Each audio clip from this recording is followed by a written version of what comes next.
आज डीएमसीएच से सुबह 8 बजे पप्पू यादव को मधेपुरा कोर्ट में पेशी के लिए ले जाया जा रहा है। जन अधिकार पार्टी के तमाम कार्यकर्ता और अध्यक्ष मौजूद थे और काफ़ी भारी बल में पुलिस बल भी मौजूद थी। गौरतलब है कि मधेपुरा से पूर्व सांसद और जन अधिकार पार्टी के राष्ट्रीय अध्यक्ष पप्पू यादव करीब 4 महीने से जेल में बंद हैं। 32 साल पुराने मामले में उन्हें पटना से गिरफ्तार किया गया था। यह मामला 1989 का है। उस वक्त पप्पू यादव, राम कुमार यादव और उमाकांत यादव एक साथ रहते थे। गुट के ही एक युवक ने एक लड़की से शादी कर ली थी, जिसे लेकर पप्पू यादव का राम कुमार यादव और उमाकांत यादव के साथ मतभेद हो गया। 29 जनवरी 1989 को राम कुमार यादव के चचेरे भाई शैलेंद्र यादव ने मुरलीगंज थाना में शिकायत दर्ज कराते हुए पप्पू यादव पर आरोप लगाते हुए कहा कि पप्पू यादव ने दिन दहाड़े राम कुमार यादव और उमाकांत यादव को जान से मारने की नीयत से अपहरण कर लिया है। इसी मामले पर पप्पू यादव को गिरफ्तार किया गया। पप्पू यादव की रिहाई को लेकर पार्टी कार्यकर्ता लगातार आंदोलन कर रहे हैं। जाप कार्यकर्ता पप्पू यादव की रिहाई की उम्मीद लगाए बैठे हैं। वे उस दिन का इंतजार कर रहे हैं जिस दिन उनके नेता पप्पू यादव जेल से बाहर आएंगे।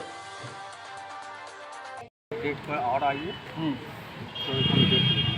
एक डेट के और मगर उम्मीद है। अच्छा, इनके स्वास्थ्य की जो स्थिति बार बार कही जा रही है कि जो स्टोन बढ़ रहा है उससे ज़्यादा पेन हो रहा है, तो क्या इनको तो पेन सही में हो रही है। स्वास्थ्य देख रहे हैं शरीर कैसा हो गए हैं, पैर पूरा एकदम भारी है, जो जख्म है, ब्लड सर्कुलर नहीं चल पा रहा और स्टोन तो वही है। कोर्ट परिसर में आप थे तो जज साहब ने क्या पूछा सर? वो कहें कि एक डेट और डेट लिया। डेट क्या मिला है अभी तक? नहीं, डेट नहीं। आप डेट करेंगे। आप डेट करें। 213 का इनका बयान होना था कोर्ट में।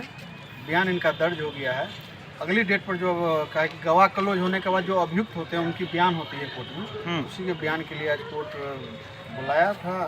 डेट था तो उसमें आज हाजिर हुए हैं। अगली डेट पर अब जो सुनवाई होनी है। क्या डेट मिली है सर? डेट शाम तक आ जाएगी। शाम तक।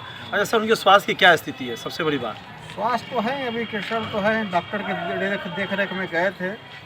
अगर यहाँ से अगर जमानत या रिहाई मिलती है तो दिल्ली जाके ऑपरेशन कराएंगे। जो स्टोन है उसके कारण बहुत दिक्कत हो रही है। स्टोन के कारण। ठीक है सर, ये थे राकेश रंजन जी। और अच्छा, इस सफ़र में जो पप्पू यादव जी गए थे, हाँ, तो उनको कोई दिक्कत हो रही थी क्या? नहीं, कोई दिक्कत नहीं हो रही थी। गाड़ी सही से गई है, सही से आई है। हाँ। अच्छा, उनके जो कमर में जो बोला जाता है पेन होता है, तो क्या उनको यहाँ उनके साथ डॉक्टर की जो टीम थी वो दवाइयाँ भी थी? हाँ, दवाई थी।